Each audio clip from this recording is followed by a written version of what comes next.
supplies with us. And the Lord said, you still have too many. So Gideon took them to the brook just a mile away from the enemy camp, and some lapped up the water like a dog, others sipped it up, and the 300 that drank that way, the Lord said, that's your army. And if you still need more verification, go by the enemy's camp tonight. And when he did, he overheard one of the guards having this dream of a barley roll crushing their tents. And then Gideon gets it. God is with us. We're going to win this victory. It's our time to shine. And so he comes up with this plan with all the rations and all the torches and jars from those that left. And he surrounds the Midianite camp. And on that night, at the count of 3, they all smash the jars, lift up their torches, and yell, the sword of the Lord and of Gideon. And as they rushed in, the Midianites panicked and started killing each other. They had a great slaughter in that initial conflict because the Midianites turned on one another. They blew the trumpet again, and all the other tribes started joining in the rout. In chapter 8, we see the Ephraimites come to Gideon and say, why didn't you invite us first? You know we love to fight. And he said, you guys already captured a couple of kings. What have I done compared to you? And he took his 300 men. He said, there's 2 kings that I want to hunt down. They killed my brothers. They killed my cousins. They killed my uncles. Zebah and Zemullah, they're on my hit list. So with 300 men, he's chasing down 15,000 men.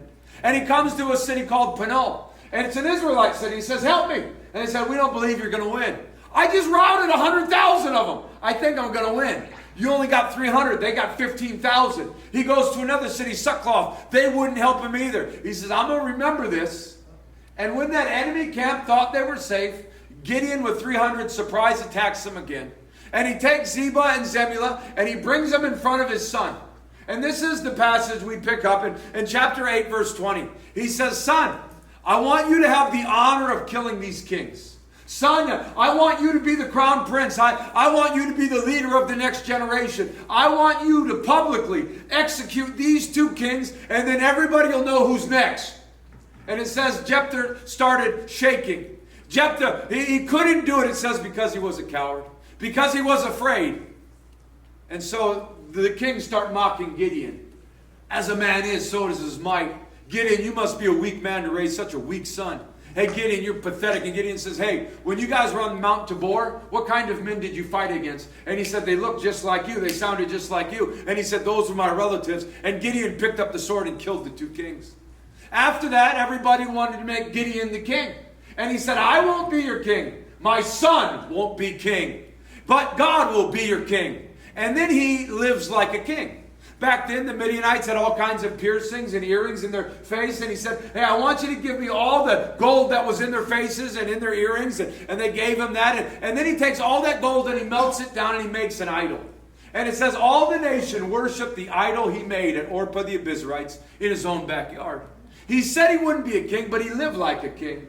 And to make matters worse, he has many sons and many wives and sleeps with prostitutes. And one of those sons he names Abimelech. In Judges chapter 9, it's Abimelech's story. His name literally means, my father is the king. And he goes to his mother's house and he says, hey, friends and family, what's better? Gideon has 7 sons. Do you want all of them to rule over you, or do you want your own relative to represent you? And they said, we want you, Abimelech. And he hired some scoundrels.